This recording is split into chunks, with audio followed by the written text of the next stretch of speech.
In this video, I'm going to talk about how to take great Instagram pictures and how to never run out of them.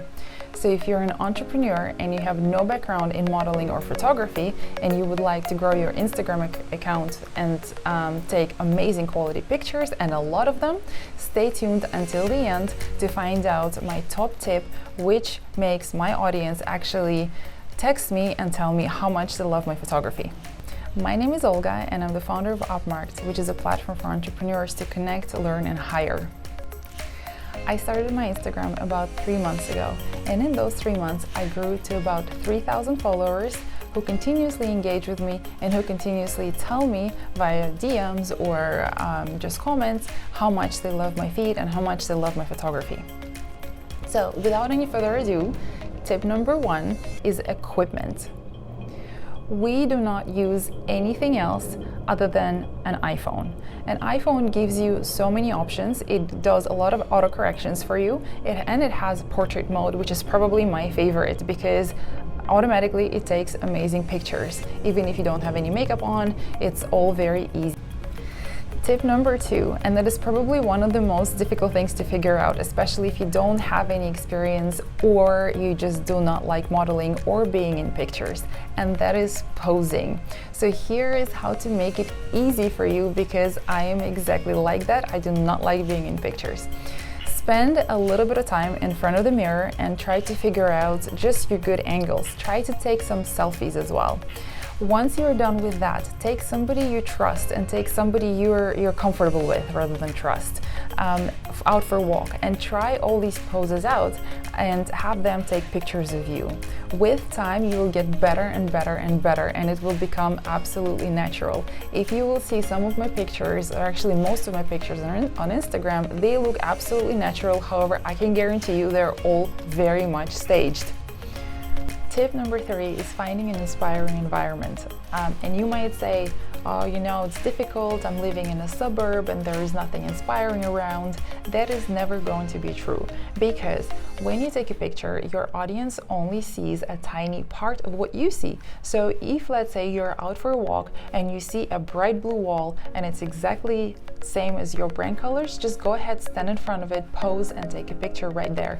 Because to somebody who is looking at your picture, it might look like you're in a very funky kind of environment, whereas it's only you who will know that around that is just a plain regular suburb, for example. So you need to kind of train yourself to look out for interesting environments and where you can take pictures, even if the overall environment is not particularly interesting. So what we usually do is, when we're out for walks or cafes or restaurants or whatever it may be, visiting museums, you can always find something interesting. So for example, this video was taken today. We were out for a walk next to in the center of our city, and we took some pictures there, which now looks like this. So you will not be able to recognize the whole environment behind, but the picture looks good.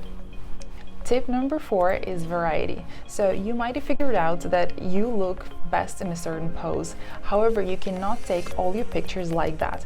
So you need to show your audience a little bit of your life and a little bit of who you are. So that means you will need to take different types of pictures. So that means some pictures might be kind of like a portrait mode. Some pictures might be you walking. Some pictures might be just a flat lay. Flat lay meaning you can just take maybe your laptop, your favorite pen, your favorite notebook, put it together in a kind of like a messy way, a little bit messy way, and then take a picture of that. So make sure you take a variety of different types of pictures so that your audience also gets to understand what you're about. Tip number 5 is consistency in color and tone. So if you look at your favorite Instagram accounts, you will see that all of them look consistent in a way. That means that there is consistency in color and tone of their photography and other type of content. You can achieve it in a very easy way. So that doesn't mean that you have to specifically look out for your brand colors in the backgrounds in the environment when you're taking pictures. All that means is that once you're done with your photo shoot, you will need to edit your photos. And that's done in a very easy way. It sounds intimidating, but it's really not. So how I edit my pictures is I downloaded Lightroom. which has a lot of preset filters.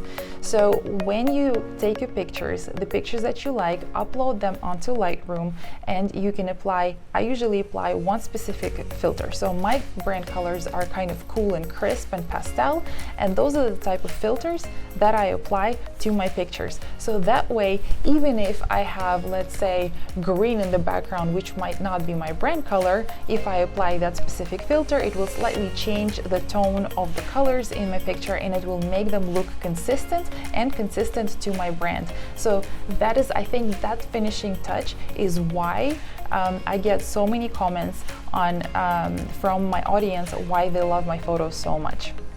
So those are the 5 tips that I wanted to share with you for today. If you like this video, subscribe to my channel and click the notifications bell, and I'll see you next time.